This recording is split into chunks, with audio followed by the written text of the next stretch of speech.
You are now listening to the Soul and Wonder Podcast, episode 25, Alcohol and Spirituality. Welcome to the Soul and Wonder Podcast, where the conduits of the body, depths of the mind, and atlas of the soul are explored with devotion.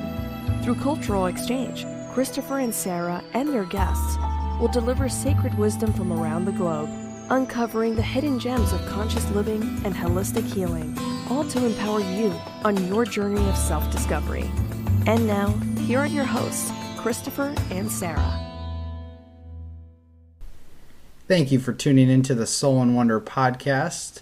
We are your hosts, Christopher and Sara. Glad to have you, as usual. We got a few updates for you before we get into the juicy stuff of this episode. Yes. So, a few things. If you want to join our tribe, which I highly recommend you should, you can do that by visiting soulandwonder.com. Underneath the header image, you can opt in and you get a free gift with that. You get a free, guilt-free dessert book. I spent a lot of time working on that one, and it's tasty, guys, and you don't have to feel guilty about it. We just sent out our first monthly newsletter last week. It will be reoccurring each month, and in between those newsletters, you get podcast updates for new podcast episodes that come out. And a bunch of life hacks and healthy tips and recipes, so don't miss out on that. Yeah, you're going to love that. So, this episode is super exciting. It is. It's very exciting. I'm really glad we had her on the show. Her name is Zahrah Sita, and let me give you a brief rundown about Zara. So Zara is a holistic healer. She's a transformational life coach, freelance writer, and spiritual intuitive. Her professional training, background, and experience includes a lot of things: traditional Chinese medicine, Ayurveda, acupuncture, herbalism, dietary therapies, detoxification, energy attuning, shamanic traditions, kundalini yoga, and other healing modalities.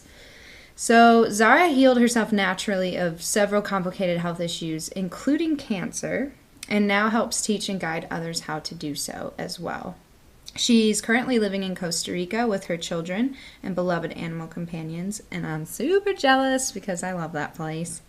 She offers her services as a health guide and life coach internationally via Skype, and she's also available for in-person appointments in Costa Rica. If you would like to learn more or to schedule a session, contact Zara at zahrahsita@gmail.com. That's ZAHRAHSITA@gmail.com.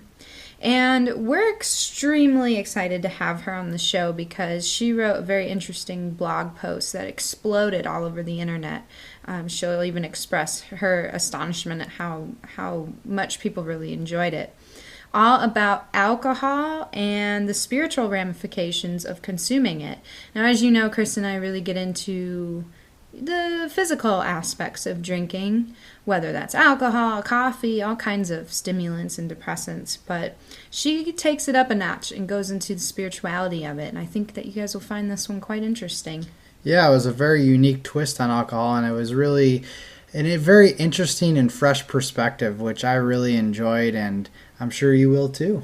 And some of you might think, I don't know about this, but give it a shot. Listen, open your hearts, open your mind, hear what she has to say. She's not trying to tell you how to live or what to do. She's open to people exploring their own intuitive connection with their bodies, but she is offering her experience. So stay tuned also to the end of the episode for your health tip. What is our health tip? Today we'll be talking about teas. Tea. You'll learn about our favorite brands, the kinds we like to drink, and why. So what do you say? Let's do it.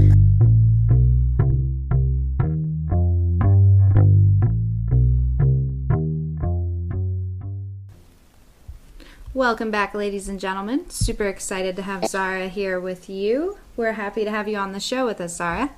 Thanks for having me. Hola.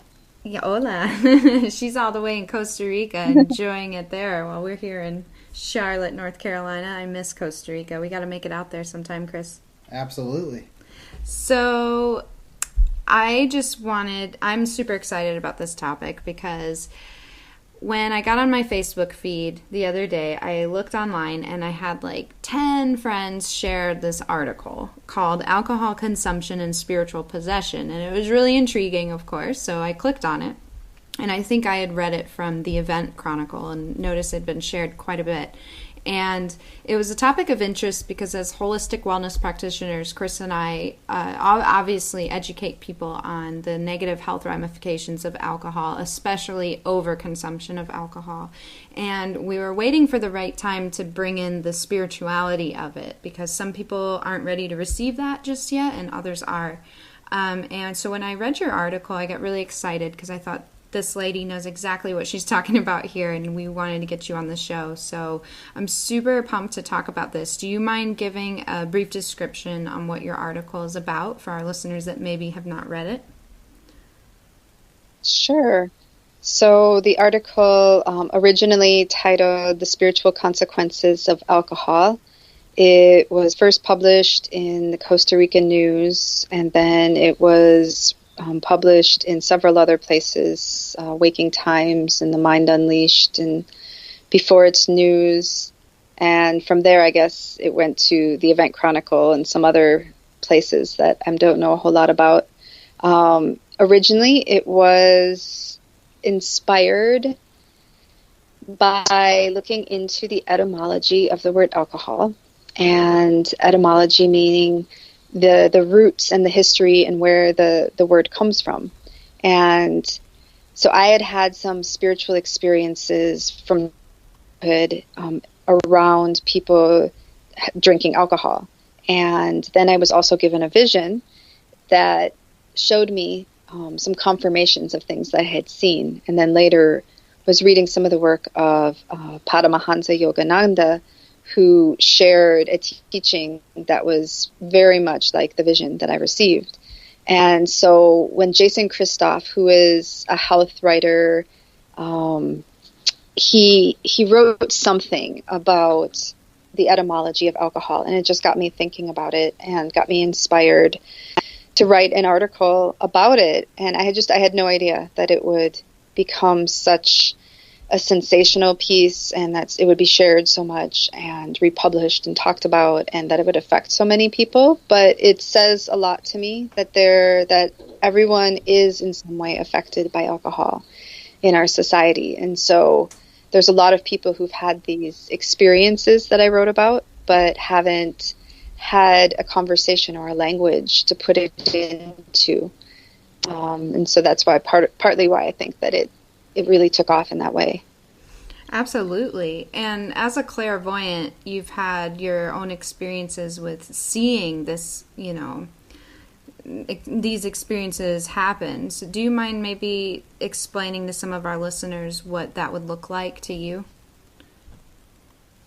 It's looked like different things in different situations. As long as I can remember, I've had clairvoyant abilities. And so clairvoyant, it means to be able to see energies and to see spirits and to see sometimes into other dimensions, to see things that most people are not seeing with their daily sight.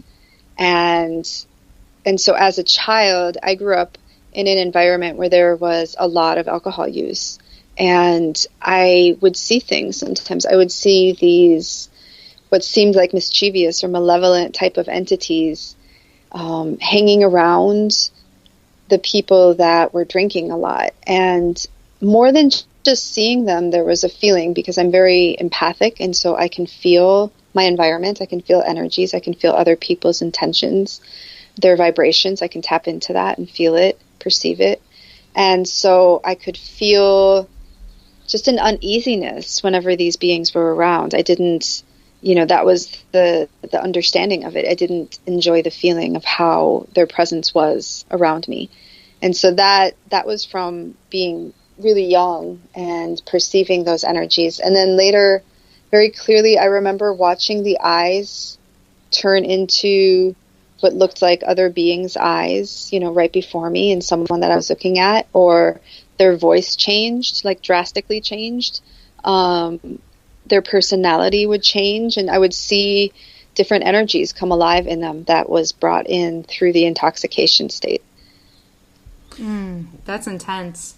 Very. And this is something that I don't often share with people, so this will be new information for some listeners. But when I was previously involved in a relationship with a drug addict, and this was covering a plethora of drugs from alcohol to methamphetamine and cocaine, when we were living together, I was experiencing the growth of my spiritual awakening from that seed, sprouting very exponentially and exciting, although he was going in the opposite direction. And so you can imagine there was a lot of dark and light energy in one place.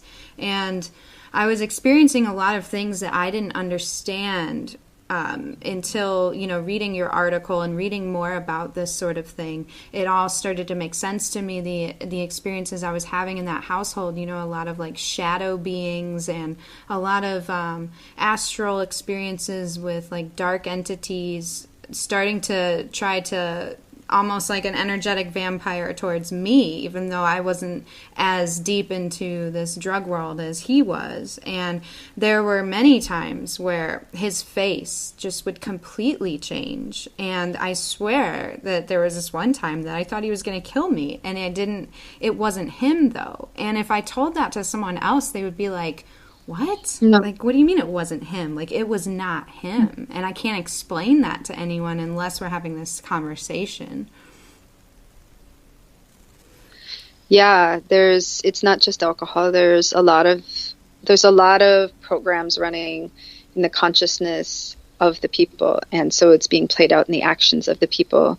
A lot of programs running on Earth that are put there to disempower us. And so there's ways that humanity has been hijacked, and there's ways that through our actions we can invite in lower vibrational entities and energies that don't necessarily have our best interest in mind. Mm-hmm. And so alcohol is one of them, and the other drugs, the drugs like methamphetamines or cocaine or heroin, these very harsh substances that they're not bringing light, they're bringing illusions and they're bringing darkness. They invite in some pretty dark energies. And so for those of us who have learned to, or just have been able to have an awakened sight, we often can see them, where most people don't see them. Maybe they feel them, or maybe they don't feel or see them, maybe they're being influenced by them. But yeah, it can be an interesting thing to start to see them. So you touched on the programming of consciousness, and I want to dive a little bit deeper into that. Why do you think it's so hard for us as a society to see these spiritual ramifications of drinking alcohol? And again, I want to touch a little bit more on the programming. So if you can kind of get into that a little bit, I'd like to explore that. Well, I believe that there are programs that have been put into the human consciousness that are to disempower us and to keep ourselves from being aware to who we really are, to our potential, to our abilities, to our infiniteness, our limitlessness, and our divinity.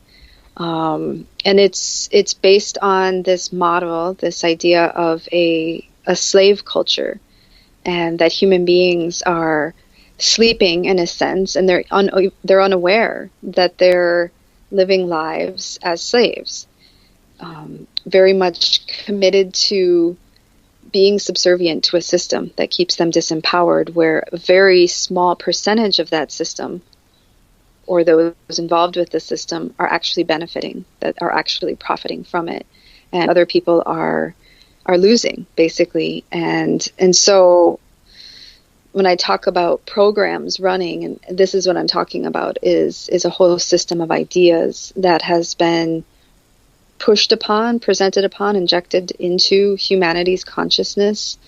And alcohol, I believe, ties into that because it lowers the vibration and it numbs the senses, and it lowers intelligence even, and it keeps us in a less awakened state. And so there's different programs like that running, and so alcohol is pushed as being the thing to do socially. It's okay. It's glossed over. It's pushed on people. And most people aren't asking, why is it so heavily pushed on us? And look at the effects of it.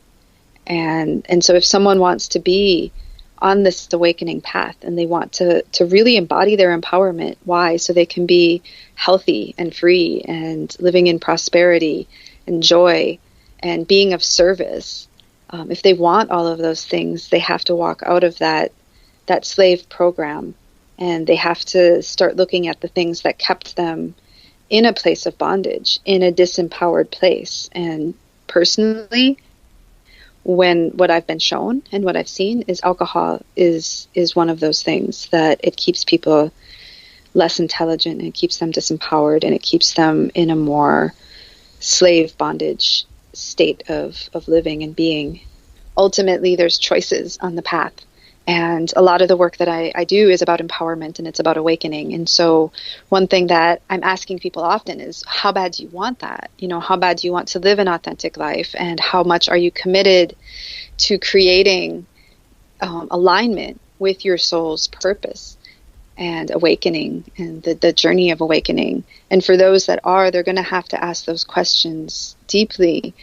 How much do they want that? Because if they really want that, they really want to be fully in integrity and living that life, then most likely it's going to mean letting go of certain things like alcohol and letting go of certain social networks, even if that's what they support and it doesn't support your own growth and health and consciousness.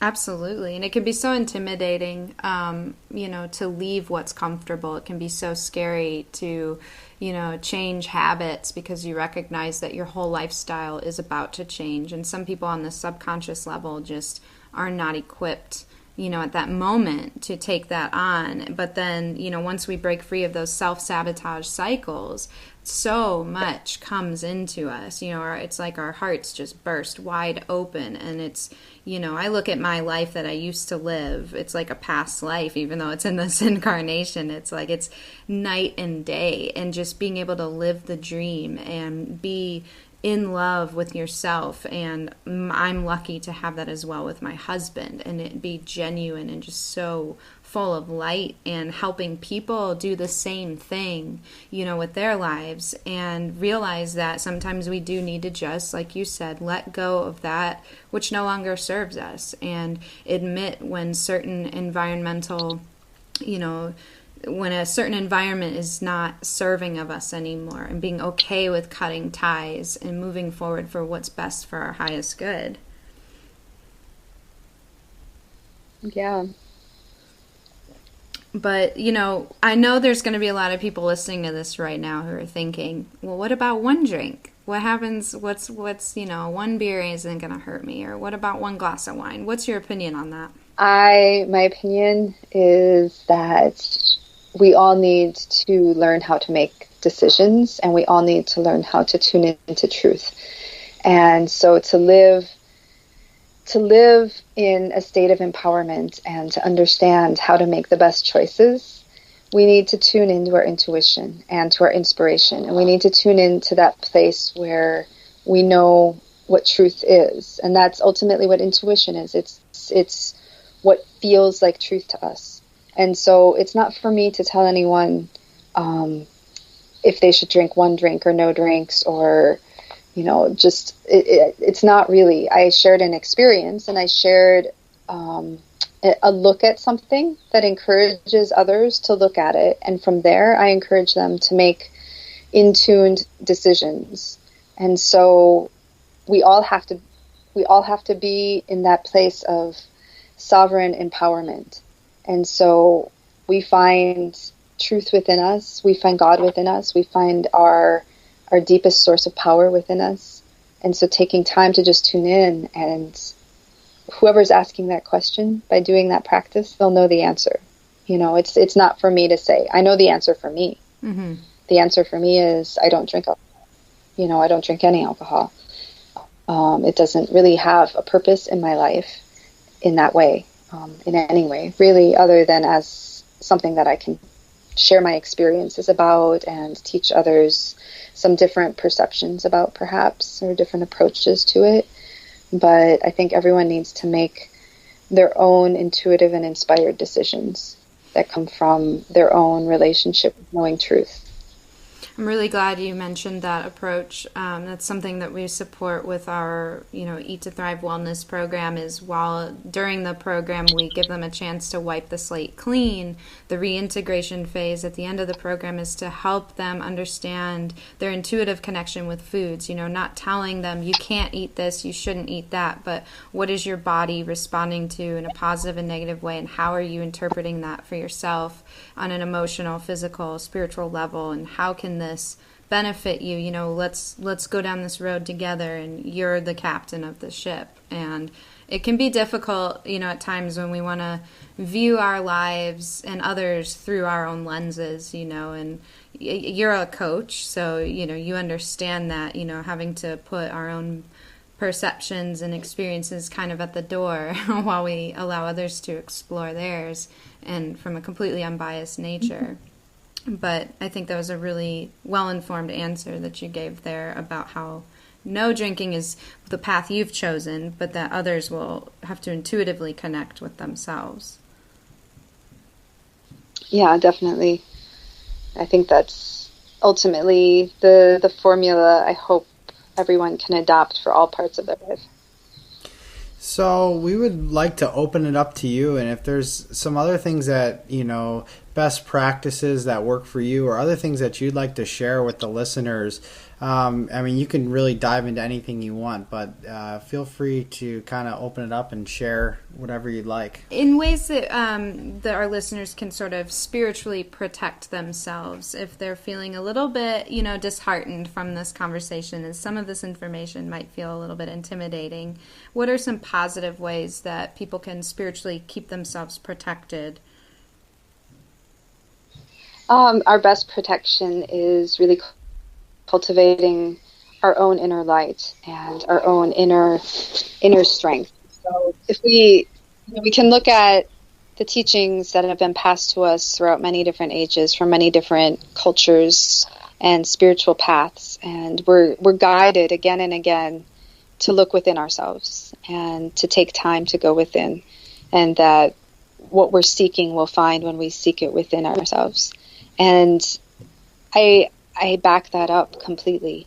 And so when we talk about, you're asking about protection, in the practice of taking the time to know ourselves and to look within and to see that we truly are very divine beings, and that we have a far greater amount of potential than perhaps we've ever imagined, that we're limitless. And when we can really tap into that, we are capable of being a direct channel for source energy, then there's nothing really to be frightened of or so much to protect ourselves from. And yet, I could say, to answer that, there can be a sense of maintenance, a way to manage our energy so that it flows more harmoniously throughout our lives. And so I know for myself, I really keep a practice of limiting how much time I'm going to spend in any dense or low vibrational energy. And there's some places that I choose not to make a habit of or a pattern of going to, and so we talked about drinking alcohol, and I personally don't drink alcohol, and I find that it brings a very low vibration, and all kinds of interesting energies show up around alcohol and other substances. And so I don't go to bars. I don't go to places where the focus is on drinking alcohol. And so that's one way I could say to protect myself, but also just to maintain positive energy. And so throughout my life, all my practices really are aimed towards how do I maintain and expand upon the positive energy in my life. And so, there's so many different ways we can do that. And there's some things I can say for people to do, and yet there's so many more things than I can say that people can do also. Spending time in nature, I think, is very important. Nature's a very high vibration, and it has a very cleansing energy. And so it can cleanse our energetic field, our energetic body, the aura. It can, calm us and ground us, balance the electromagnetics of our body. Also, meditation is a practice I highly recommend for people. And again, it's that looking within and the stillness and finding oneness in silence. And all of these practices, they're going to raise the light. They're going to raise the high vibrational energy. And it's going to be less attractive for those dense, dark energies, in a sense. They're going to have less opportunity. And so if anyone is feeling disheartened, or they just, they're concerned about attracting those types of energies into their life, they can focus on building their light and building their positivity through self-love, through taking care of themselves, through eating right, through taking care of their body and understanding it as a temple, through, aligning themselves with integrity and humility and honesty, and doing what makes them come alive, what they're inspired to do, to be creative, to create art and to share and to love and laugh. And all these things are going to raise the light and raise the vibration. And so these negative energies that are truly just curious in some ways, and they're looking to have an experience, like many of us have come here to Earth to have an experience. They have less power the stronger our light is. And so that's the focus. And ultimately, we're in a time on Earth when it's important that we work on raising our light and that we strengthen the remembrance of who we are, because it's not about getting rid of all darkness, but returning to a place of harmonious balance. Beautiful. Very, very well explained and inspirational. I think our listeners are going to, that will resonate with them very well. So if they're interested in connecting with you in any way, where can they find you? Well, let's see, my email, if people want to get a hold of me, if you want to, right now I have a website being built that I can't announce the name or web address yet. So you can contact me at Zahrah Sita at Gmail, which is ZAHRAH, and Sita, Sita, and Zahrah Sita on Facebook and on Instagram. And so Facebook, I'll share a lot of my writings.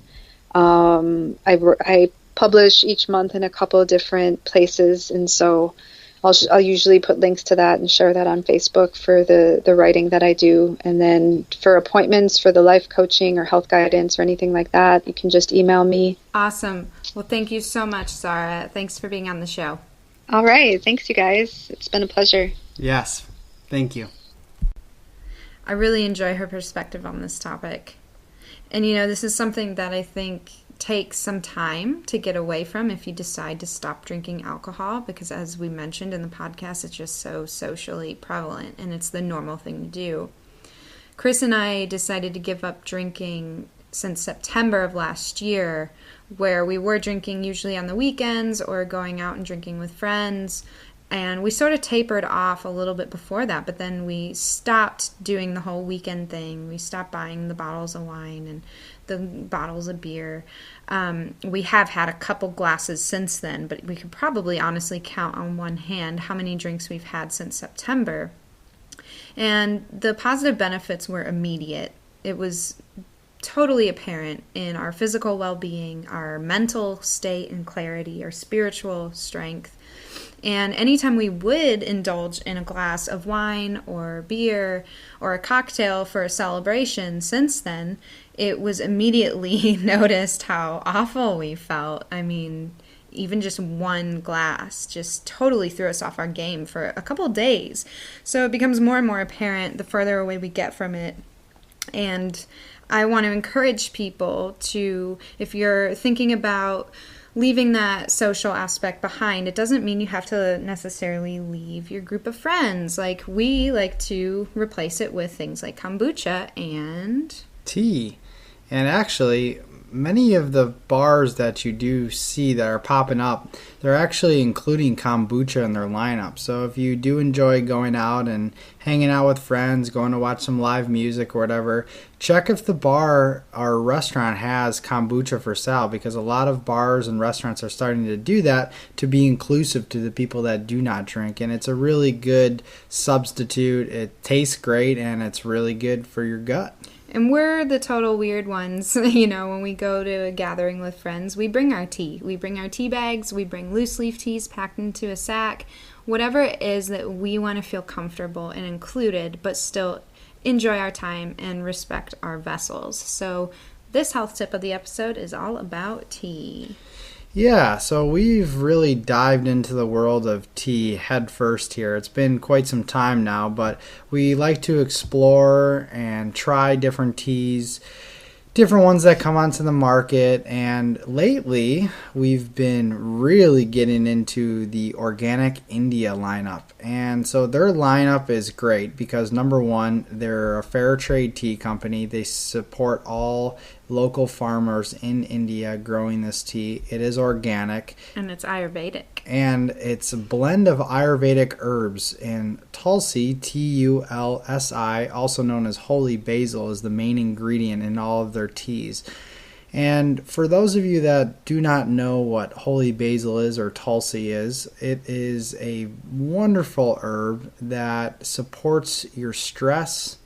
It helps with anxiety. It helps to calm you down, relieve you, and just kind of bring you back down to earth. And again, as I mentioned, that's the main ingredient in their teas. They have all different flavors. They do blend other herbs as well, such as chamomile, cinnamon, lavender. They have a moringa one, which we really like. Sweet rose. Sweet rose. Actually, after we record this, I think I'm going to go get a sweet rose. Definitely. It sounds great. It warms your throat. It calms your mind. It's just so nice. It's very nice. So that is kind of my little spiel on tea. Now, that's not the only brand that we do use. Organic India, again, is wonderful, but there are other brands out there. Traditional medicinals, Yogi brand is wonderful. They have a really good lineup. You do have to be careful, though, because there are a lot of tea companies, especially the ones selling bag tea and even loose leaf tea, that you're getting really pesticide-ridden, herbicide-ridden tea, and you got to be careful with that because that could be very detrimental to your health. And if you have any more questions about tea, other loose leaf brands that we like, we'd be very happy to provide you with that information. And again, we're here. We're an open book, so please reach out to us at any time. And you can find us at transform@soulandwonder.com if you'd like to reach us through email, or you can send us a message on our Facebook page at Soul and Wonder Inc.